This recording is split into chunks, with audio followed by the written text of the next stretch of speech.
All right. All right. Come on, Stephen.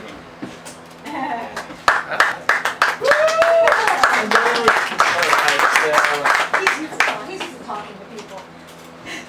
So I'm Stephen Metz. As many of you guys know me as Stevie Metz. I'm sure you guys remember the band Mad Society. So I'm gonna I'll read from the book. So we'll stay at the same format we did last time. Whatever you want to do. If you'd rather just talk, do whatever you want to do. Let me see how long it is. Okay. I love your It's pretty stories. quick. Okay, so I'll read through some of it. And maybe I'll stop midway. Okay. Okay, so basically this is about the hideaway. You guys remember the hideaway riots? You remember there was a riot. It was actually just one. Or was there more than one? I don't remember. Right, but the hideaway was a place that they basically rented like a giant warehouse, and somebody's converted into for the night, converted into like a punk rock venue. And I remember seeing the guy, and he was like an old promoter, like kind of from the Parliament days, like the early like Grand Funk Railroad and things like that, and like different. So but you know this was actually our second show, and so Castration Squad, Geza X and the Mommy Men, Black Flag, the Circle Jerks, the Adolescents, I think, were all on the same bill, and we were like, you know, when we saw it, I mean, these names, you guys are all punks, so you guys know what a big deal that was. I mean, that was all the good bands, and as a little kid, you know, like those were all the cool bands, you know, you wanted to see. So we were like, yeah, we'll play. How much are we gonna make? $10? Fine, you know, like it's grand, you know?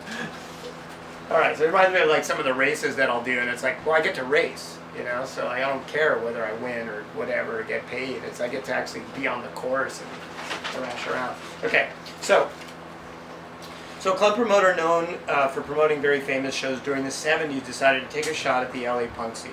So what does he do? He books all these bands that I just mentioned, and our band, Mad Society, and I was only 10 at the time. So the rest of the band wasn't much older. My brother was like 14. I think the oldest band member was Kathy Sample. She was 15. Looking back on that, it's pretty damn young. So in 1980, even just Black Flag would pack the place by itself, right? We all remember, I mean, thousands of people would show up for those shows. So mixing all these bands into one show was like trying to put a skyscraper into a shoebox. Also, they served no alcohol. That's a big no-no. They allowed no ins and outs, and they hired a group of long-haired, new wave dancers to perform in a frame apparatus behind us as a backdrop for our punk show. They were dancing like Fred Astaire, not slamming like punks, right? As we all know, that's a no-no by itself, right?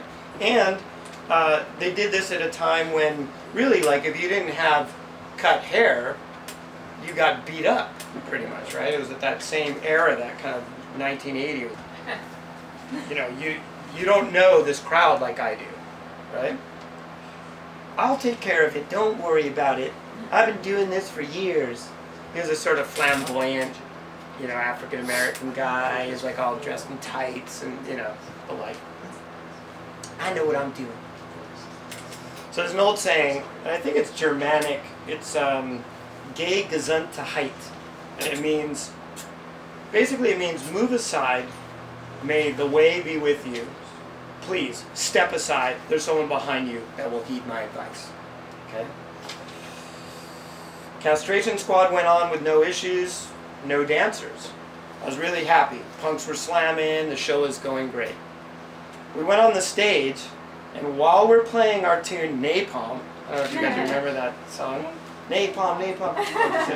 The dancers come out. I mean, tights, colored hair, long, wavy hair, teased up. Spandex with cutout sections. You know, like freshly cut though, not like it was wore out because they were poor. You know, like fresh cuts, you know what I mean? It's there's a big difference. So, they're showing pieces of skin through sections, variously, you know, placed on their butt or whatever it was. They used temporary hair color. Because that was a big problem. So basically, he hired a bunch of posers, and it was a direct insult to us. So if you use temporary dye, you're a poser. That's it. Either cut your hair and be with us, or don't and get beat up. They had long hair. Big mistake. Punks and hippies mix as well as fire and gunpowder. Our LA punks responded by throwing bottles, records. I don't know where they got the records. I think it was a compilation that they had given out.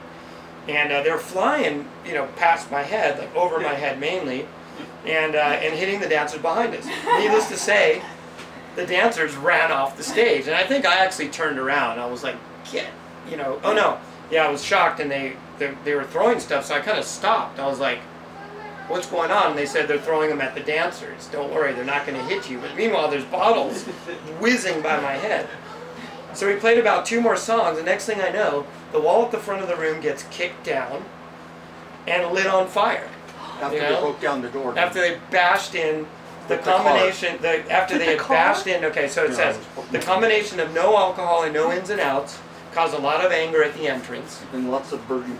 And they ended up ramming the promoter's gold Rolls Royce through the front door to get back into the club, right? Because they wouldn't let him in. So they let the guys out, a bunch of punks, wouldn't let him in. So the riot squad shows up, and we had to roll our equipment out, barely escape with our gear, and a bunch of our friends got hurt. I learned a lot that night. Do your research. Know the environment your clientele likes. Heed advice from those with more experience in the particular field that you're attempting to participate in. Moral of the story, sometimes you have to listen to a 5th grader.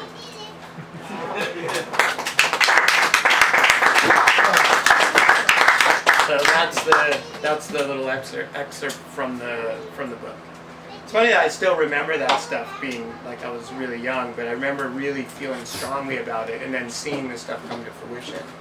And you know, not being that surprised, actually. Yeah. You know, and how many of you are surprised after the setup? Yeah. Right? I mean, we knew what would happen.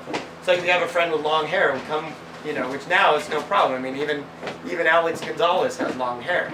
But back then, it was a big deal, you know. He gets a hall pass now. So. Okay, question and answer. Okay.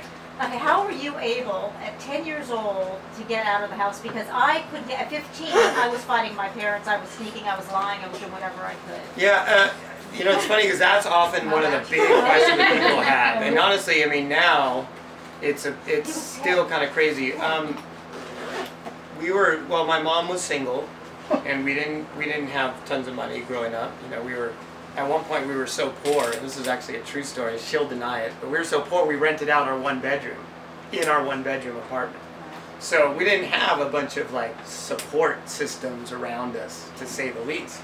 So if I snuck out, then, you know, I was gone. But I also had guys like Kevin and Alex. It's interesting that they're, you know, we're still in touch. Yeah, so good. So I had friends that were older, and a lot of times, you know, honestly, I was safer in most of those punk shows. I was definitely safer than anybody else in those rooms. Because if you messed with me, you got your ass beat by like 50 punks. I mean, really, like, you know, it was dangerous for people. Dude, the best one is the Starwood. Half of them girls. Everyone. But I mean, my friends were, you know, we were tough kids. I mean, the best we were one is really, the Starwood one. Yeah, the Starwood was crazy. Actually, I don't want to tell that story. Tell the story. Yeah, tell the story. Well, there's a scene. Okay, so all right, I'll tell it, but nobody can record. Honey, are you videotaping this? Yeah, do you want it videotaped or not? Don't videotape. Okay, don't videotape it. No, because I don't.